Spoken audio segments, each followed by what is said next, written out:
국정농단 공모 혐의로 재판에 넘겨진 이재용 삼성전자 부회장에 대한 파기환송심이 오늘 오후 2시에 열립니다. 기나긴 법정 공방이 오늘 결론을 짓게 되니까 이재용 운명의 날이라고 해도 과언이 아닙니다. 재판부가 어디까지를 뇌물로 인정할 것인지가 실형과 집행유예를 결정하게 될 핵심 쟁점인데요. 재계는 이 부회장에게 선처해달라고 강력히 요청하고 있는 상황입니다. 삼성그룹 역시 오늘 노심초사 지켜보고 있을 텐데요. 김대종 세종대 경영학부 교수와 이야기 나눠보도록 하겠습니다. 안녕하십니까? 예, 안녕하십니까? 4년간 그야말로 냉탕과 온탕을 오갔습니다. 이건희 부회장, 이재용 부회장도 그렇고요. 삼성도 참 마음을 많이 졸였지 않습니까? 예, 맞습니다. 지금 현재 이제 삼성이 우리나라 경제의 한 30% 정도 차지하고 있습니다. 우리나라 전체 주식의 시가총액이 한 2천조 원쯤 되는데 삼성이 시가총액 600조 원이거든요. 그런데 이제 이재용 부회장이 지금 현재 계속 재판을 받고 있고 1심에서는 징역 1년을 이미 살았습니다. 최근 이제 대법원이 2019년도에 뇌물 금액을 86억 원으로 확정을 했습니다. 네. 오늘 오후에 이제 재판이 있는데 파기환송심에서 선고가 있습니다. 그래서 대법원이 86을 확정했기 때문에 법과 원칙에 따르면 당연히 이제 50억 원 이상이 넘기 때문에 징역이 구속이 되어야 되는데 지금 삼성이 신삼성이라고 하는 준법감시위원회를 선언을 했고 두 번째는 노조를 허용하게 되면서 법과 원칙대로 기업을 이제 경영을 하겠다. 새로운 삼성으로 변신을 하겠다. 이렇게 선언을 했습니다. 그래서 삼성이 과거의 삼성이 아니라 새로운 삼성, 법과 원칙에 따라서 정도 경영을 할 테니까 좀 이렇게 좀 선처 좀 해달라. 오늘 이제 그 2심에서 삼성의 준법감시위원회나 법과 원칙에 따라서 어느 정도 삼성의 새로운 모습이 될 것이냐 거기에 달려 있다 이렇게 볼 수 있습니다. 그러니까 86억 원을 전부 다 인정할 것인지 아니면은 재판관의 이 재량에 따라서 좀 줄여서 집행유예 수준까지 떨어뜨릴 것인지 그게 오늘 관건이 될 것 같은데 일단은 준법감시제도 그리고 이 부회장도 눈물을 보이기도 했고 좀 변화하겠다 그런 모습들을 많이 보이지 않았습니까? 예, 맞습니다. 삼성의 이제 시가총액이 600조고 삼성의 경쟁사인 대만의 TSMC가 시가총액 700조입니다. 네. 그다음에 이제 전 세계 IT 기업 1등인 이제 애플이 시가총액이 2,400조인데요. 삼성보다 4배나 더 큽니다. 삼성으로서는 이와 같이 대만이 이제 조금 전에 뉴스에서도 올해 한 30조 원을 투자한다 그랬다. 파운드리 분야에서만요. 삼성은 이제 파운드리 분야에서 10조 원을 투자하게 되어 있는데 대만의 TSMC는 파운드리 분야에서 세계 1등이고요. 60%를 차지하고 있습니다. 시장 점유율이. 삼성이 이제 전 세계에서 메모리와 비메모리 분야가 반도체에 있는데 삼성이 차지하고 있는 이 메모리 분야에서는 전 세계 반도체를 100이라고 나왔을 때 한 20%밖에 안 됩니다. 비메모리가 더 우세하다. 그러니까 삼성의 입장에서는 이런 반도체 메모리와 비메모리 둘 다 이제 2030년, 10년 뒤까지 이제 자기가 1등을 하겠다고 했는데 대만이 TSMC가 30조 원을 투자하고 또 삼성은 10조 원밖에 투자를 안 하면서 이렇게 경쟁은 벌려야 되니까 기업이라고 하는 것은 이런 투자를 해야만이 성과가 나오게 되어 있습니다. 그래서 삼성으로서는 이런 대규모 투자나 또 한국 경제에 큰 영향을 주고 있기 때문에 좀 선처 좀 해달라 이렇게 크게 요구하고 있는 거죠. 네, 재계도 그렇지만 중소기업 업계도 이재용 부회장이 국가와 경제에 헌신할 기회를 달라라면서 선처를 요청을 했고 또 국민청원도 올라왔다고 하고요. 그렇기 때문에 오늘 환송심 결과가 더 집중을 하게 되는 이유인 것 같습니다. 말씀하신 대로 이제 반도체 업계 얘기를 이제 중점적으로 해주셨는데 슈퍼사이클에 진입할 것이라는 전망이 나오면서 삼성도 더 과감한 투자가 필요할 때가 아닌가라는 얘기들이 나오고 있어요. 이재용 부회장이 이제 삼성의 신삼성을 선언하면서 향후 한 10년 정도에 한 133조 원을 투자한다고 그랬거든요. 네. 우리나라가 이제 메모리 분야 시장에서는 80%를 점유하고 있습니다. 전 세계 80%를 우리 한국 기업이 차지하고 있는데 삼성이 메모리 분야에서 한 50%, 하이닉스가 한 30%에서 세계 1등이 이제 우리나라다. 그렇지만 또 비메모리 분야가 반도체 시장에서 더 큽니다. 조금 전에 얘기한 것 같이 대만의 TSMC가 전 세계 그 파운드리 분야에서 65%를 차지하고 있고요. 네. 삼성이 한 18%니까 삼성보다 3배나 대만의 TSMC가 차지하고 있습니다.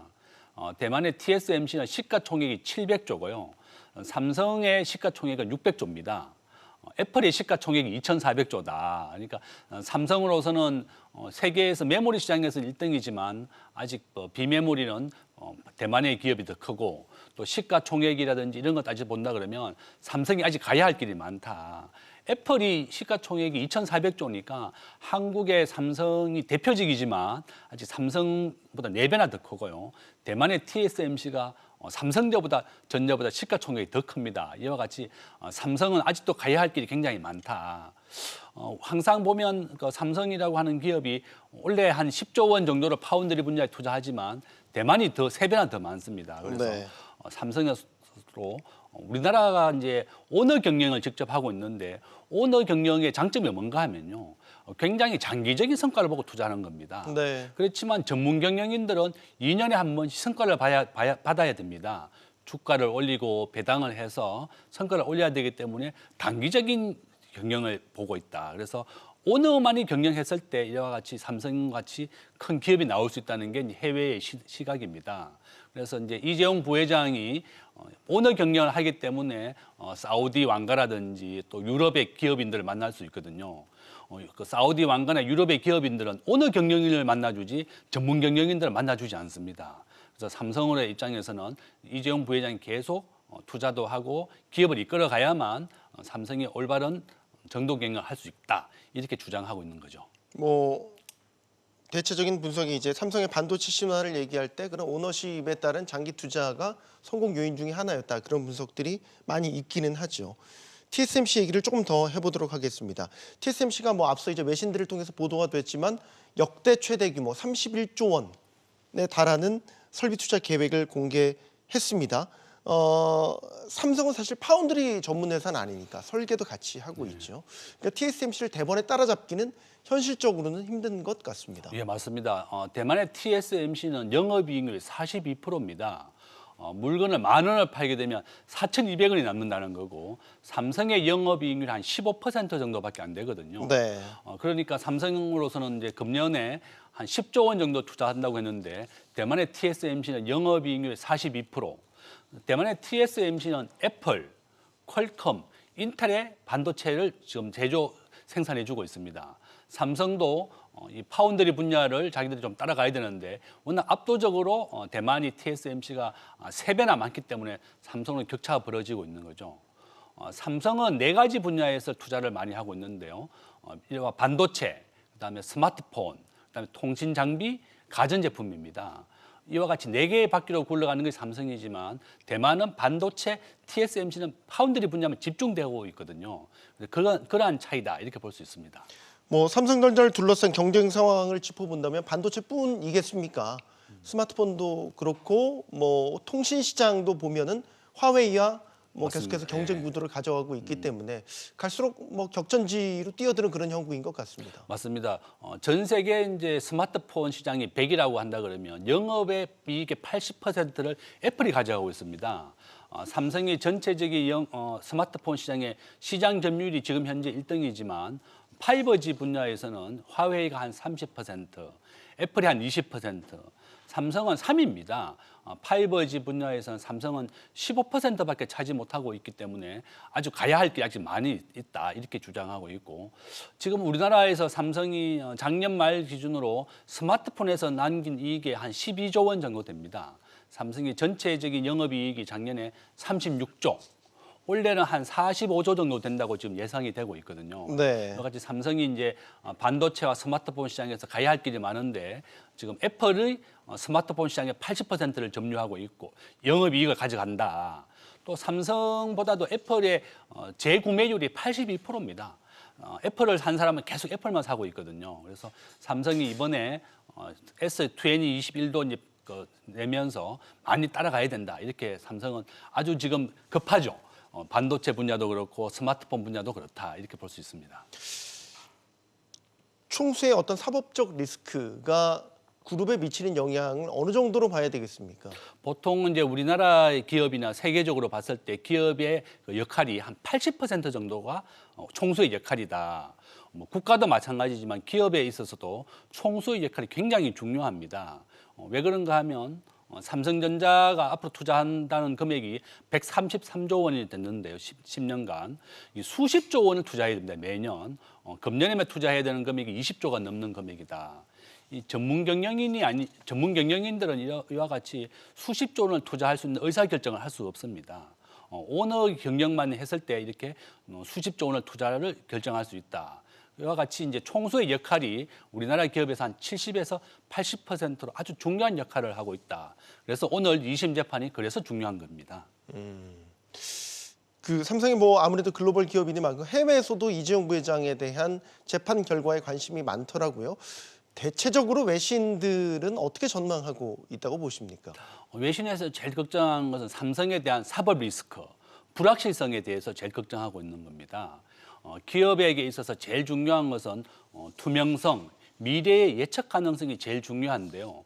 삼성의 이재용 부회장이 계속 사법 리스크, 재판을 계속 받고 있으니까 굉장히 미래의 투명 가치가 좀 불안한 거죠. 이렇게 예측 가능성이라든지 사법 리스크, 다시 뭐 구속이 된다든지 이렇게 된다 그러면 삼성의 미래가 불확실해지거든요. 그래서 외신들이 제일 걱정하는 것은 전 세계 메모리 반도체 80%를 차지하는 게 한국이고 거기에 한 60%를 삼성이 차지하는데 이제 총수가 구속된다 그러면 삼성으로서는 굉장히 불확실하다. 그래서 외신들이 굉장히 걱정을 하고 많이 지켜보고 있는 겁니다.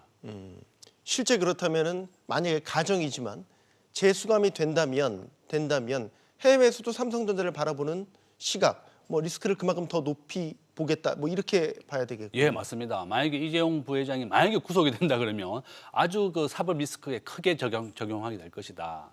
삼성이 또 수십조 원을 투자하게 되어 있고 또 금년에만 20조 원이 넘는 금액을 투자해야 되는데 그런 투자 집행하는데 굉장히 많이 문제가 많이 발생한다는 거죠. 그래서 해외에서도 많이 걱정하고 있고 우리나라 한국 경제에서도 코로나19 때문에 굉장히 어려운 상황에 놓여 있는데 이 총수가 다시 구속이 된다 그러면 삼성으로서는 굉장히 어려운 상황에 놓여질 수 있다. 이렇게 볼 수 있습니다. 네. 우리 경제에 삼성이 미치는 영향을 보자면 시가총액, 뭐 성장률, 수출 여러 측면이 고용까지 포함해서요. 어느 정도 된다고 보고 있습니까? 작년 말 기준으로 지금 현재 기준으로 우리나라 전체 주식의 시가총액이 2,000조인데요. 삼성이 600조입니다. 그러니까 30%를 삼성전자 하나가 차지하고 있고 우리나라 전체 법인세 20%를 삼성전자 하나가 차지하고 있습니다. 네. 이와 같이 정말 굉장히 중요한 역할을 하고 있는 것이 삼성전자다. 삼성전자의 작년 말 기준으로 영업이익이 36조, 올해가 한 46조에서 한 50조 원 정도 예측이 되고 있거든요. 이와 같이 우리나라의 법인세 내는 것도 그렇고 우리나라의 경제에 차지하는 게 30%가 넘을 정도로 굉장히 중요한 역할을 차지하고 있습니다. 그래서 우리나라에서도 코로나19 때문에 굉장히 어려운 상황이고 한국을 대표하는 기업이 바로 삼성전자입니다. 일본에 있는 전자회사가 10개 정도 있는데요. 삼성전자 하나가 일본에 있는 모든 전자회사를 다 합친 것보다 매출액이나 영업이익에서 더 큽니다. 이와 같이 삼성이 한국 경제를 대표하는 아주 대표적인 기업이다. 이렇게 말씀드릴 수 있습니다. 네. 여론도 뭐 양분돼 있는 게 사실입니다. 법 앞에 모두가 평등하다는 것을 법이 보여줘야 된다라는 의견과 앞서 저희가 짚어봤지만 이재용 부회장이 나라와 경제에 헌신할 수 있는 기회를 줘야 한다. 이렇게 여론이 팽배하게 부딪히고 있습니다. 오늘 오후 2시 선고 결과 지켜보시죠. 김대중 교수와 이야기 나눠봤습니다. 감사합니다.